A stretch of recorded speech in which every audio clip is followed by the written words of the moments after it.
नमस्कार मंडळी. आजचा आपला विषय म्हणजे असा आहे की आज कोलॅब असा होणार आहे की अनएक्सेप्टेड कोलॅब म्हणायचं. तर आज आपण भेटणार आहोत आपल्या गावचे रील स्टार आणि युवा उद्योजक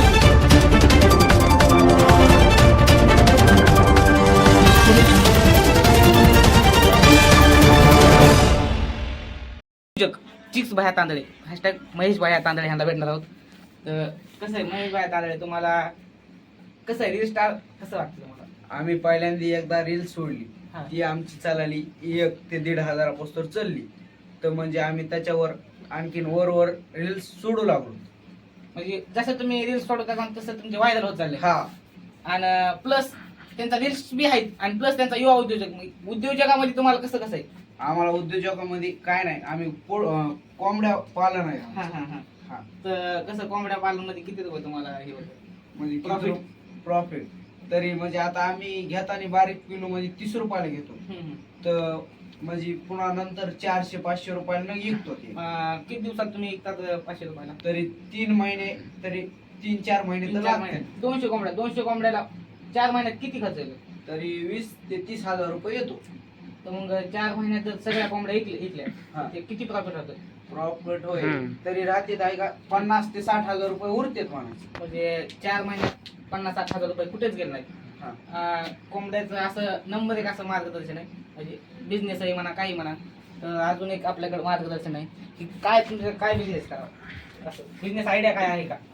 बिझनेस आयडिया म्हणजे जे आपण पारंपरिकपणे जे बिझनेस करतो, समजा जे त्यामध्ये आपण टेलर की असं एक चांगलं प्रोफेशन म्हणून टेलर कडे बघायला हरकत नाही.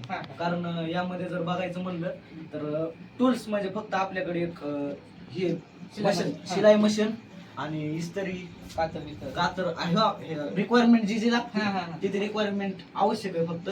आणि यामध्ये लय मोठं असं म्हणजे काही गुंतवणूक करायची गोष्ट नाही. जे कापड आणून देते ते गिरायकच आपल्याला कापड आणून देते, फक्त आपण त्याला शिलाई करायची. ते पण दिवसभर आपल्याला शिलाई करायची गरज नाही. दिवसातून समजा तुम्ही सकाळ जर एक शर्ट पॅन्ट संध्याकाळी असं हे करून दिवसभर जर तुम्ही दुसरा उद्योग किंवा दुसरा जॉब केला तरी चालतंय. म्हणजे एका शिलाई समजा 500 ते 600 असं मार्जिन असते. त्यामध्ये आपला खर्च फक्त एवढाच असते, गुंड्या लावायचा खर्च असतो. गुंड्या लावायचा म्हणजे किती 10 रुपये एका शर्टामध्ये खर्च असते. जे देते ते गिरायकच आपल्याला सगळं पुरवते. कापड गिरायकच पुरवते आपल्याला. आपल्याला फक्त हुक लावायचं आणि गुंड्या एवढाच खर्च असते. तर सगळं म्हणजे मार्जिन सगळं आपल्या खिशात येतोय बऱ्यापैकी. फक्त एवढंच आहे की काळाच्या प्रवाहामध्ये चांगलं हे करता यायला पाहिजे. म्हणजे जे आपली शिलाई नवीन आता समजा नवीन कुर्ते पहिले असे गुडघ्यापर्यंत कुर्ते होते, आता हाफ कुर्ते आले. पुन्हा ह्याच्यानंतर आता पहिलं सगळे कुर्ते शिवायचे, आता हाफ कुर्ते शिवतात. तर असं काळानुसार बदल करणं. तर असं हे मार्गदर्शन आहे की 90% मार्जिन तुमची कुठे गेलीच नाही. मार्जिन फक्त 95% मार्जिन तर कुठं, कारण खर्च ह्याला फक्त लई नाही, 50 रुपये जास्तीत जास्त खर्च होईल. आणि फक्त पहिले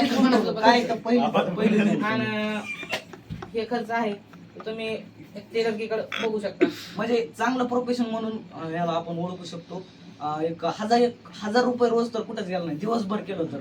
आणि जर सकाळ संध्याकाळी जर दुसरं हे करून जर केलं आपण, समजा सकाळी थोडं करायचं, सकाळी 11 वाजेपर्यंत, पुन्हा 11 वाजल्यानंतर समजा शेतातलं जसं म्हणले तुम्ही कुक्कुटपालन केलं किंवा कुक्कुटपालनानंतर दुसरे पण जॉब असू शकतात.